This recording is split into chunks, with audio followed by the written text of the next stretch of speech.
यहाँ स्वर संधि का ट्रिक बता रहे थे हम। पहले ट्रिक में मैंने बताया है पार्ट फर्स्ट में कि दीर्घ संधि को, स्वर संधि का पहला वाला दीर्घ संधि। दूसरे में हम बता रहे हैं गुण संधि कैसे पहचानेंगे, पहचानने का ट्रिक है। क्या कह रहा है? अ आ के बाद, ये ध्यान रखना, अ आ के बाद क्या आवे? छोटी ई आवे तो ए हो जाता है, छोटी ई चाहे बड़ी ई आए तो ए हो जाएगा। अ आ के बाद अगर छोटा ऊ बड़ा ऊ आता है तो ओ हो जाता है। और इसी अ आ के बाद अगर री आती है, री से ऋषि, री आता है तो इसका और हो जाता है। कैसे? सुर प्लस इंद्र, सुरेंद्र, एक ही मात्रा आ गई। यहाँ अ है, ए है, अ है और ई है तो एक ही मात्रा। गज प्लस इंद्र, गजेंद्र। महा प्लस ईश, महेश। रमा प्लस ईश, रमेश।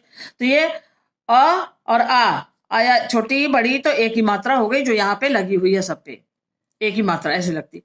अब उसके बाद फिर दूसरा क्या कह रहा है? आ के बाद अगर छोटा ऊ बड़ा ऊ आता है तो ओ हो जाता है। कैसे? सूर्य प्लस उदय, सूर्योदय। पुरुष प्लस उत्तम, पुरुषोत्तम। महा प्लस उत्सव, महोत्सव। सबके बाद ऊ आया है, यहाँ यहाँ आ, तो सबके बाद ऊ आया है यहाँ पे, इस ऊ को होकर के ओ की मात्रा होगी, सब पे ओ की मात्रा लग गई।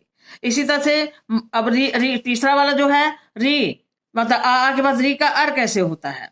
अर की मात्रा ऊपर लगती है, जैसे ये यहाँ पे लगाए हैं अर की मात्रा। देव, महा प्लस ऋषि, देव प्लस ऋषि, सप्त प्लस ऋषि।